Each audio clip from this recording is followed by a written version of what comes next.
Welcome to The Work Within, where we have conversations about mental health and faith to help you live with greater connection and wholeness in your everyday life.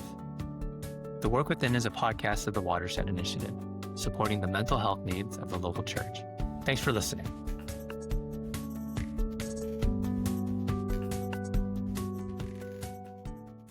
Hi, welcome to The Work Within.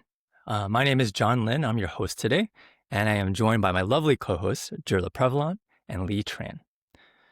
Have you ever been in a heated argument, and in the middle of that, the words just came flying out of your mouth, and you said that thing you knew you shouldn't, and you're like, shoot, why'd I do that?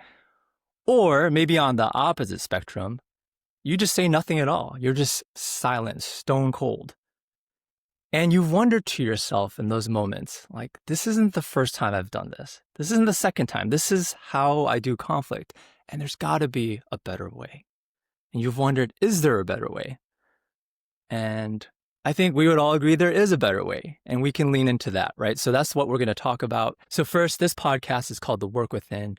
Our heart for this show is to help people live with more connection and wholeness in their everyday lives. And so we're going to draw from mental health, we're going to draw from theology and scripture, and just our everyday experiences. And our hope is that this encourages all of us to do the internal work that is necessary to live more fruitful, effective lives. So let's start by talking about some of the not so pretty ways that we deal with conflict. Maybe we're aware of those, but it helps, I think, to verbalize it. So I'll start. I know that my go-to reaction to conflict is, first of all, avoidance. If I could just avoid it, that's the route I want to take. So I would rather pretend that everything's okay, even if it's not. I would rather minimize the problem and just play nice. But when that fails and I find myself in the conflict and the conflict is unavoidable, probably my next go-to reaction is to freeze, especially if the heat is turning up. I freeze. I remember a therapist that I was working with had a very colorful way of describing my reaction. He said, John, when you get into conflict with your wife, what you do is you stick your head in your mind toilet. You stick your head in the mind toilet and you just block everything out. And at first I was kind of like, dude, show some grace here. But I think he was right. That is my reaction. I get into my head. I'm not listening to what's being said. I'm in my thoughts. I have a blank stare on my face. And that's how I deal with conflict. I just freeze. And I've been told by certain individuals that sometimes that is worse than if I would even just explode or just show some sort of pulse or emotion. So, Lee, I know I'm not the only one, but what are some of the common ways that y'all see conflict happening and, in your life or even in the clients that you work with?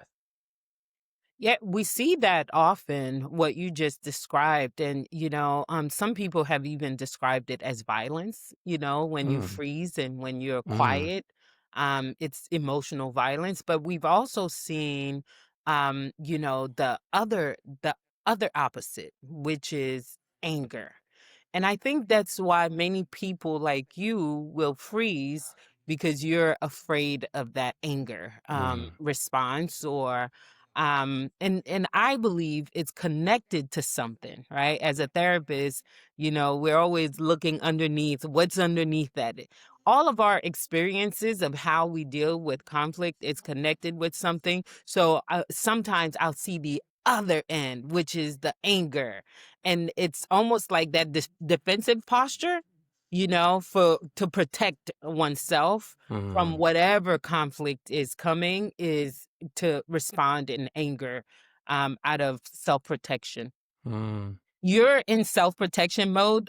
Also, the person with anger is in self-protection mode as well.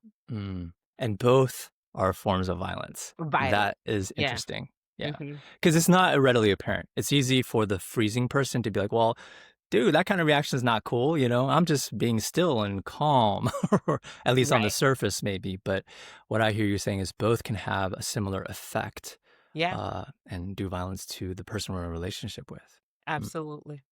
There's also another subtle one too. I think we've described what people are most commonly familiar with, which is that, as you mentioned, John, the flight or the shutdown, the withdrawal. Some who escalate and get really big and very verbally even aggressive in conflict. There's this middle category that I find a lot of times, and this happens mostly in counseling sessions where it's like this kind of leaky, passive aggressive kind of conflict where people are trying to say things, but not well, but not quite terrible enough to where it's like obvious either. And I see a lot of people fighting, a lot of couples fighting in this zone where they're just fighting a little bit off or a little bit even kind of like you say dirty or like just like side comments and sarcasm and things like that that just kind of build resentment over time. And so it's kind of a low, kind of slow decay, if you will, of a relationship when we see conflicts go that way. So I add that one into the category as well. Absolutely. Absolutely. Hmm. Let's talk about, because yeah, there's the big reactions, there's the small reactions, the freezing, the leaky reactions. Can we go a little bit beneath the surface of the behavior and talk about what might be some of the mental scripts happening or mental thoughts happening? So it's more recently, for example, that I've come to become a lot more aware of how defensive I get in conflict. I didn't realize this before.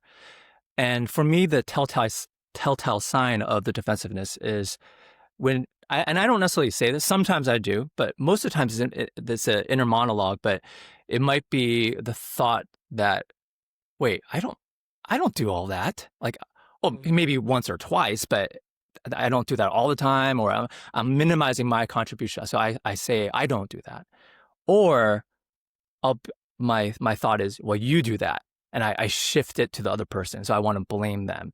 And again, I may or may not actually verbalize that, but these are definitely thoughts going on in my head that clue me into the fact I'm getting defensive. I'm curious if you guys can, what other thought patterns are pretty common or unhelpful when it comes to the conflict? Yeah, I'll go first on this one. Immediately what comes to my mind is when couples have, or I want to say couples, let's expand that to like every Yeah. relationship, right? But when people have a difficult time knowing what to do with certain emotions and certain thoughts. Okay. So in the category of emotions, it's feelings like you just mentioned, John, the feeling of injustice, the feeling of being mislabeled and misunderstood, um, feelings of shame or inadequacy, like all these emotions that come up in the midst of a conflict when someone is what you feel is attacking you. Not knowing what to do with those emotions to where you can stay grounded and to stay present in the conflict, to be aware. Because what happened for most people, I think, is that they'll feel those things and they immediately, the discomfort of that, they have to respond. And then they're no longer listening. They're no longer engaged in the conflict to be able to actually understand what's being said. And so the resilience to be able to feel difficult emotions, hard emotions, is one of the things that undergirds, I think, a lot of the way conflicts go. The ability to know what those feelings are saying so that you can articulate yourself well. That's a huge underlying issue. The other one is more of a thought-based one, which is like, okay, certain messaging starts to get activated. Like this what this person is saying or what this person is doing, it activates this thought of like, I am not trusted or I'm not valued or I'm not wanted. And once those thoughts get triggered, I think that's what activates us into trying to correct that, right? So we have a lot of these things that may come up within us. And so I find that for a lot of people, the lack of awareness of what's going on within and the lack of ability to know how to manage that stuff and to ground it well is really what prevents us from being able to engage conflicts well, and to keep us from actually making things more harmful, right? So those are some of the thoughts that come to my mind. Yeah. I think people think they are aware though. Mhm. That's one of the things. People think they know. And I think most of us believe that the way we do conflict is okay. I don't think we are aware that there's any problems with how we're doing conflict because freezing seems to try to keep the conflict at bay. When I communicate angrily, that seems to tell the other person I'm having a conflict with, I'm angry with you and I need to tell you everything that's on my mind. So half the time we don't even know that there's a problem. We're not really aware that the person that's on the receiving end is having an issue with how you're engaging them in this conflict. So what Lee just shared, I agree completely, is that awareness is needed. And again, our family of origin has the way they do conflict says a lot of how we engage in conflict. Whether we move on the opposite end of how they did conflict, or we behave in similar ways in how Mhm. our families of origin did conflict. Yeah, because So it's the only framework we have, right? that's it. That's it. So it's important for us to investigate and do the work of becoming aware of what's really happening. And even as therapists, we still feel it. I still feel it. Even when I have to go into a difficult conversation, my body responds in the same way that it did 20 years ago or 30 years ago, or when I was a child at home. My body still responds in the same way. It's just now, what do I want to do with it? Right? Mm. So I'm Mm, I'm having to have a conversation with my body to ask the question of, what do I do with this? Because it still responds. And I want to highlight one more thing too. Thanks for sharing that, Julia, because we're talking about what's happening within us, right? And I think I want to go back and just state this because it's so important for our listeners. I think traditionally in conflict, most of us think of it as an external activity, like what is the other person doing, and what do I need to say to the other person to help them understand what's going on with me. And so in that way, a lot of people approach it as though it's like 80% external, maybe 20% internal, when in fact it's actually probably flipped. Like most of it is internal. Like Absolutely. so much of it has to do with what's going on internally. And if we don't have that, then what we are able to articulate is very much more diminished. So I think that's a mental shift, I think, a philosophical shift in the way we see conflict and how we understand it. that's huge. I think that's really huge. I totally agree with you. I can see this even play out in my own journey, and I see that in others. Right. So as long as we're externally focused, the problem is always you and the way you deal with the problem, and not so much me. That kind of gets me off the hook, right? Right. But yeah, if we can make that shift to realize that, wow, in this dance, the way I'm showing, that's 80% of the dance. I mean, hopefully if the other person does that work too, then that's when you're going to see a lot of ground taken. Yes. Right. And it's not Yeah. to minimize that there was harm done. It's not to minimize that, right? There's real harm that's done that needs to be dealt with. There's real things that's happened to you that needs to be confronted. But what Lee just mentioned about the 80/20, you have to be able to manage what's going on with you in order to approach what happened to you with a Mm, person, especially if it's someone that you want to be in relationship with, someone you work with, someone you work for. It's important to be able to handle the container Mhm. that will do the work of confronting that issue. So it's not minimizing, it's really mm, creating a strategy to move forward to handle that thing that's happened. that's right. And so it's like, wow, the thing that you did really hurt me, but I don't even realize that it hurt me at a core level. And so I just fly off the handle and I try to hurt you back. And so then we're just hurting each other rather than really um, trying to heal the relationship or deal with the conflict that happened. Yeah. Can can I just sit here for a moment and maybe give an example of that just came to my mind about how this works? I just mentioned earlier in the segment that my daughter's 14th birthday is today. I have another child, 7 years old, Jacob, um, and he had a because it wasn't his birthday, he had a bit of a fit, right? And he was pouty, he was upset. And so at a younger age, I think it's appropriate for him to have his feelings and not know how to articulate it. And it requires us as parents to do the work, right? Do more of the work to understand what he's trying to say, right? Because he's younger. Right. My 14-year-old, though, if she's upset, we are putting more onus on her to say, you have to be able to know what you're upset about and to articulate it. So if you're upset with mom and dad, that's fine, but you have to articulate because we can't, even if we did understand what you're feeling, you have to be able to learn the art of articulating yourself, knowing what's going on within. Now, keep going as she gets older, as kids get older, that has to be more and more the case where we take responsibility for knowing what's going on within so that we can articulate ourselves in relationships. I think what happens to a lot of people is that they stop that growth. They stop that growth at some point to where I'm waiting for someone to, in a sense, read what I'm thinking, what I'm feeling, without me having to say it. That would demonstrate love. If someone really like knew me, they would know without me having to say it.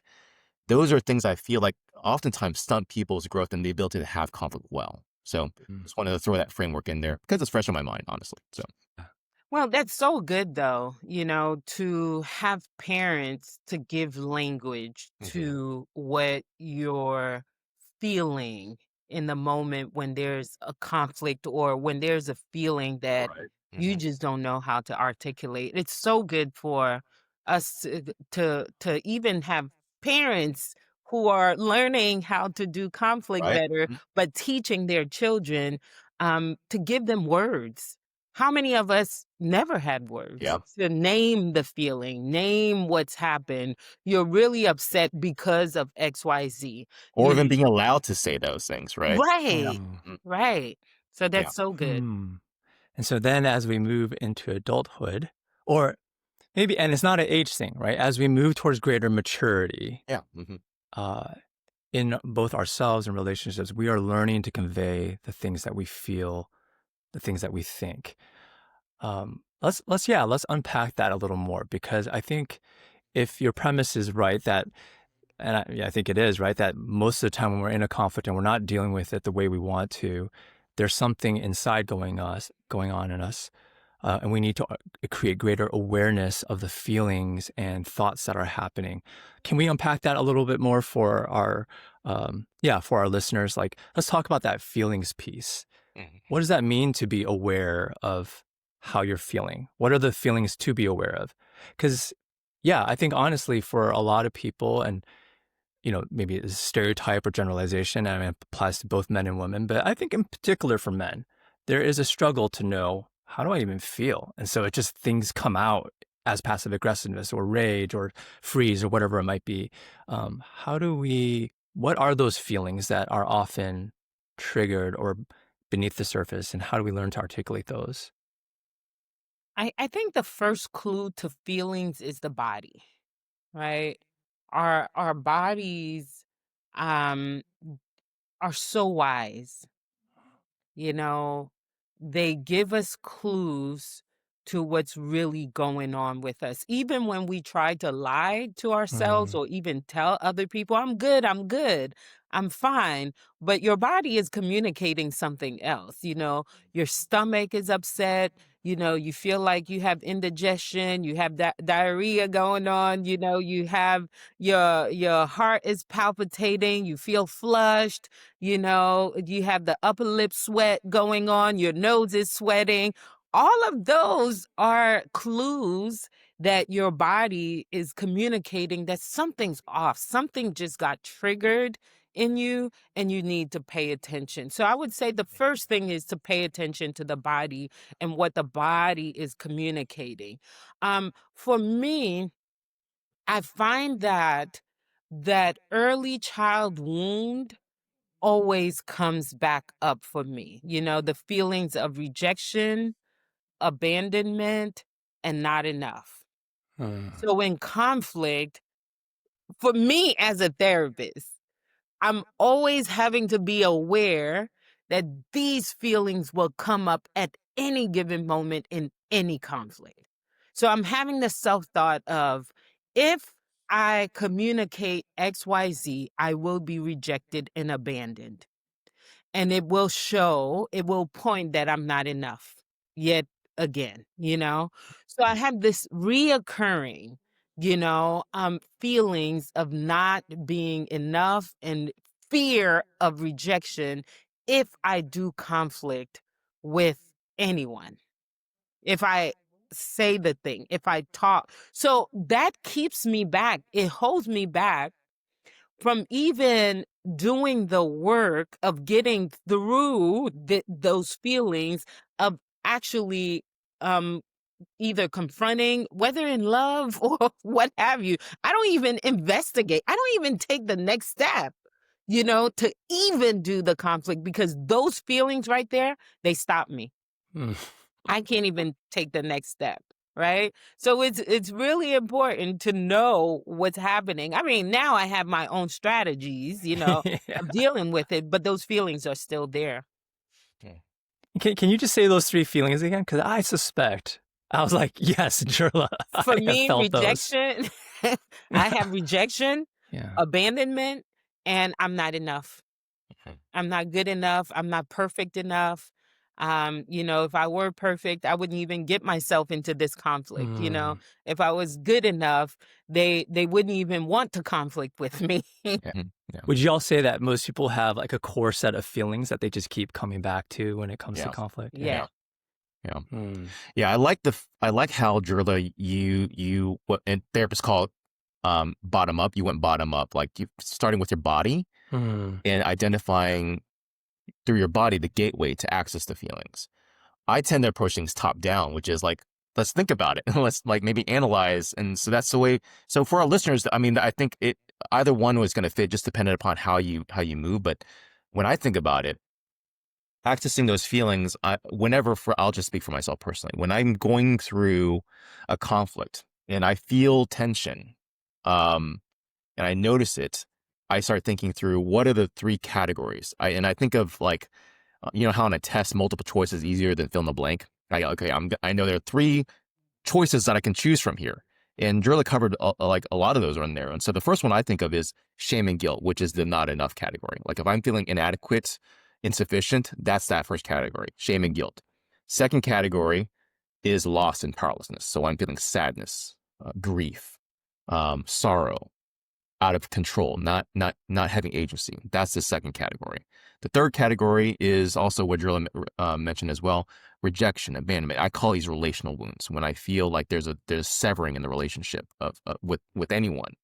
Um, so I go through the checklist and I'm thinking, okay, am I feeling any of those? Am I feeling all of them? Right. And so that helps me to get better precision in terms of identifying what I'm feeling, so that when something comes up, I'm just not sitting in the category of anger or defensiveness. I'm now moving it into, okay, I feel rejected, or I feel abandoned. I feel neglected, something along those lines, right? Mm. Yeah. And like in relationship, when we're able to articulate, man, I feel really abandoned right now. And we have that awareness, and then we're able to be vulnerable with someone. Even when we're in conflict with them, 9 times out of 10, it draws us one step closer. Okay. Because like, okay, now you're being real. You're not attacking me. You're sharing the wound that maybe I caused that I didn't intend, or whatever it might be. And now we can begin to understand each other. It reminds me of how, like, I have heard many times, like, yeah, it's very important to share. Share, like, when you did this, I felt this, I feel this. And I have been tempted to be like, well, I feel like you're stupid. I said it. I used the I feel formula. And that is obviously not the intent. And so being able to do the work. So yeah, part of that work is becoming aware of our bodies, of the underlying emotions that are being poked and triggered in the conflict. And it sounds like as we grow in awareness of that, now we have agency and power to maybe begin healing, or realize, share that with the other person, where it's safe and vulnerable to do that. Yeah. Can I say something? Uh, I think for me, my process has been the work of becoming aware and the work of naming those feelings are within me first and foremost. Like a Mm. big part of it is for self first, for self understanding, for self awareness, not even to be shared with other Mhm. people yet, because Hmm. it is very vulnerable and not everyone's doing their work, right? And so it's important to be grounded in that knowledge first and to do some good practice in that knowledge first. And because it's very vulnerable to to find someone and say, hey, when you yelled at me, I felt vulnerable, or I felt abandoned, right? Nobody's going to do that because it's such a vulnerable thing that someone can take and run with it, who's not doing their work as well. So a lot of the work is within the self first. Hmm. Yeah, it goes Be back to the grounded. 80/20, right? Like 80% of that, like if I can identify that I feel inadequate and I feel abandoned, what are things that I can do within myself to Right. heal and to recover from that? And so that when I do engage, I may not ever have to say that because I've already done the healing work within, and I can Hmm. now engage that conflict with less power in the other person's hands, right? Because I don't depend on them any longer to see that and to recognize that. But if it does happen, then great, right? But it not everything rides on the other person's ability to acknowledge that either. And so this is goes back to that 80/20 rule where Right. we can do a lot of that work on our end first, and that makes conflicts a lot more manageable. Right. Hmm. Right. That's great. That's I'm glad you guys mentioned that. Speak to the thought patterns. Maybe are there common thought patterns, just like there are common emotions that are happening in conflict? Can you share some of those? Yeah, I think the thought patterns, the way I think of them, follow those same categories. So like feelings of shame, inadequacy, it's gonna be like no matter how hard I work, I'll never be enough, right? Or my my friend or my partner, my parents will never love me unconditionally, right? I always have to perform or do something, right? Or I'm likely to be rejected because I'm not whatever enough, right? So there are just these like messages that I think we grow up with that explain the reasons why things happen the way they do. Uh, Um, and they are very painful. They replicate. I feel like they kind of they filter the way we see our relationships a great deal. But those would be some common thought patterns that I see that I would even say distort the way conflicts go because it could be like my Dana, my wife, for example, could say something that is completely benign or maybe coming out of her own stuff. Maybe she's feeling something herself, but the way she says it triggers a thought pattern for me. And I'm thinking, okay, she meant ill intent. She meant she meant to say that I was not enough when she's like not even close to that remark at all. Right. And so that's the way I feel like thought patterns can work. They tend to distort and even hijack the way we hear and experience our environment. Yeah. Yeah. And I would also say that sometimes these thought patterns confirms what we already believe, Mhm. right? We're making note to create a schema for how to live in the future, um, I will never talk to this person again. You know, I will never be vulnerable with this person again. I will not ever, be honest with the so there we're it's like we're these thought patterns are how we create a checklist in our heads for how to be in the future with Mhm. certain people, with certain folks. Um, and it creates that rigidity. And it's hard to break down these thought patterns if you're not doing the 80/20. hmm. Yeah, yeah, Right?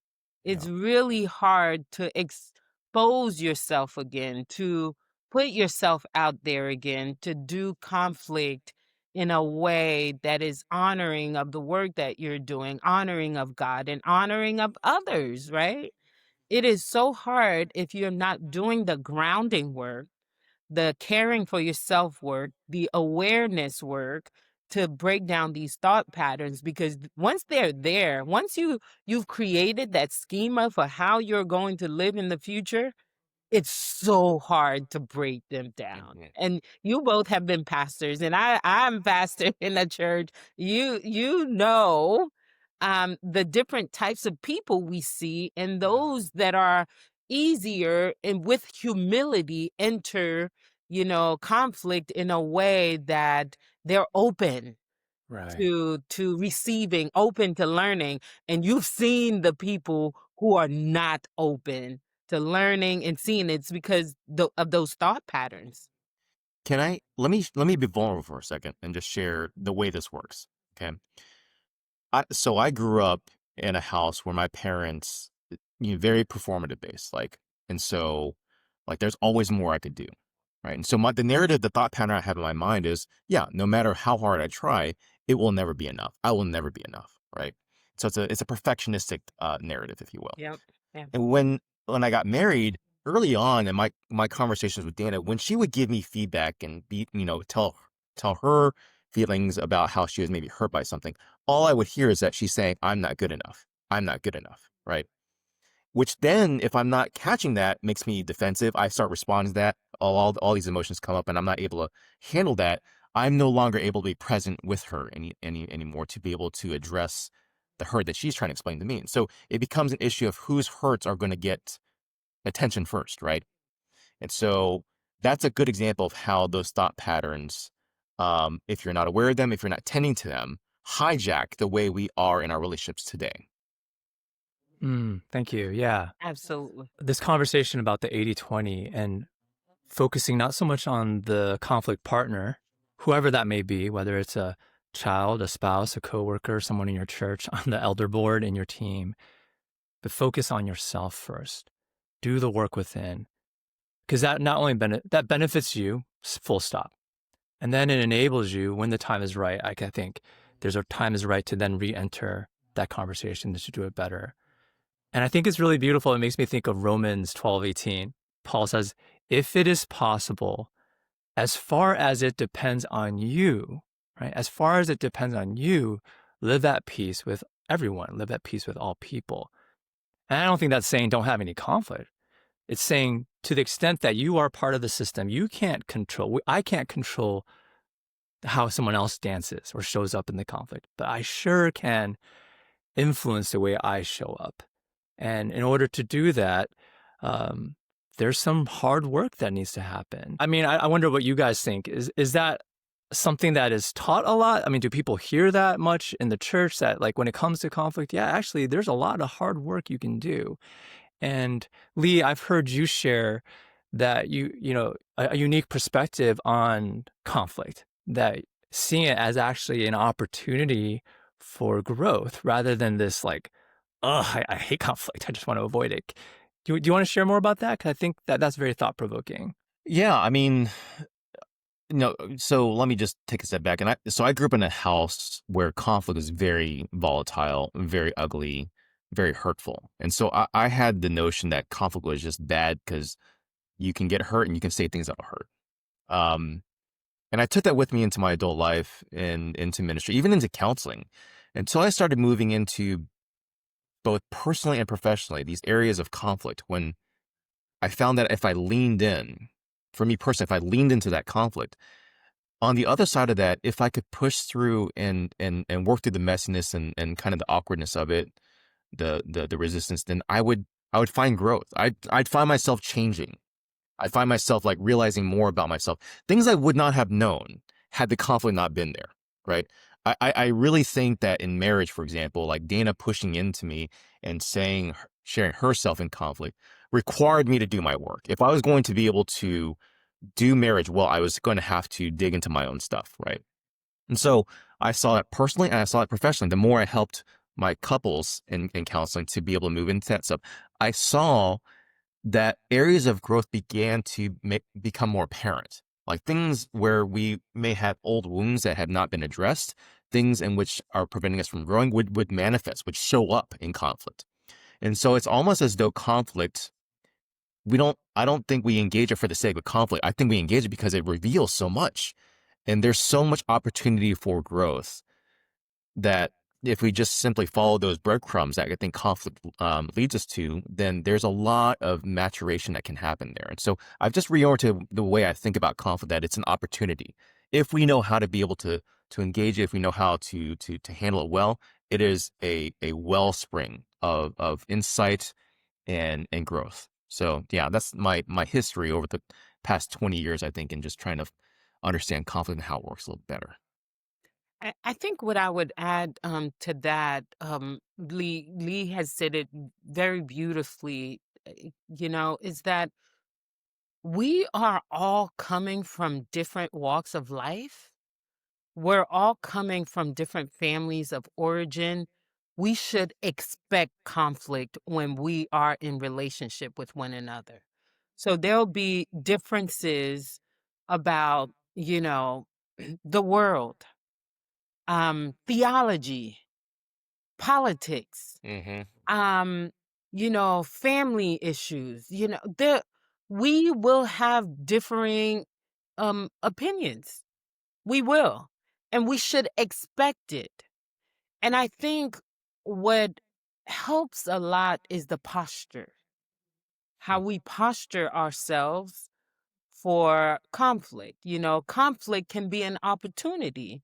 Like Lee says, I recently attended an organizing conference, and their first and foremost rule to do organizing well is to build relationships. And so I see conflict or handling conflict, if we can posture ourselves well to learn, to build relationships, to grow, to have an even deeper relationship across lines that we wouldn't even think we would have anything in common with anyone. It's the posturing that helps us handle conflict well, so that we can look at conflict not as something that's about to destroy us, but something that can actually help us grow, right? So be in, I would say, expect conflict, expect it. Don't be shocked by it when it happens. Expect that I will not agree with everything you share, but Mm. um, I will posture myself differently to receive what you want to share with me. Wow, I'm mindful of our time.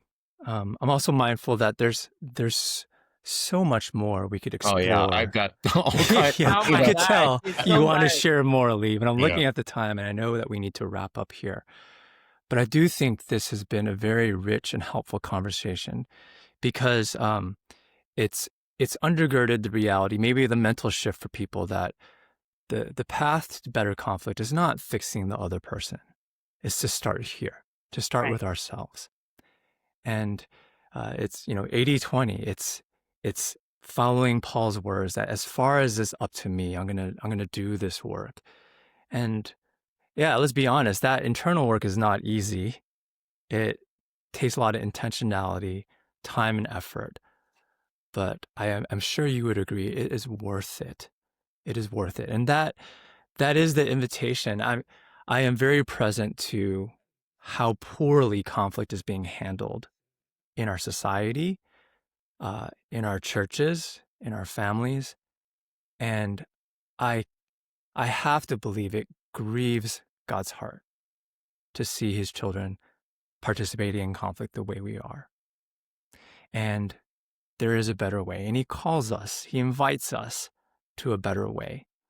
And so, yeah, thank you, the two of you, for offering some insights, which I think will really help us to grow in our ability to handle conflict well. And in so doing, to live lives with greater connection. I think it contributes to greater wholeness all around. And so I hope that we can continue these conversations. Lee, I know you just released a book called Conflicted, and we are so excited for that. Is there anything you want to say about the book? Yeah, it's actually kind of written based upon this premise of how we see conflict traditionally as something that's very external, but the entire book helps to break it down to where we really take a hard look at what's going on internally and Yeah. how much work and how much ground we can cover internally first in conflict before we actually engage with other people. And so It's been a passion project of mine. Just as a counselor, I find that so much of the work in couples counseling has to do with internal stuff. And so the book is set up in that way to really help guide readers to know what to look for and how to begin to start looking inwardly and building strength within so that we're better in conflict. Yes. That book is called Conflicted. And like I said, I hope you'll check it out. It's a great resource. I've had a chance to read it and it's so helpful. And Lee, I could tell you put your heart into that as well. Let's just wrap up with the thought that what an invitation we have. This work to uncover and to know how we think and feel so that we could have stronger relationships. And if some of that feels overwhelming, we want to acknowledge that. It is hard work, but we don't have to do it alone. We want to walk alongside and support people in that journey. And we hope that you can find community to support you in that journey of doing the work, because otherwise it is too much. It is overwhelming. So find partners in the faith, find partners in the healing journey, and that will make a big difference. So thank you so much, and we'll see you next time. Thanks for tuning in to The Work Within. We hope this show blessed you in some way. Please subscribe and leave us a review. Your support means a lot to us. Finally, if you're looking for a therapist, we'd love to help. Visit us at www.watershedinitiative.com to get started. For a limited time, new clients can receive 10% off their first 5 sessions of therapy by mentioning The Work Within. Join us again next time.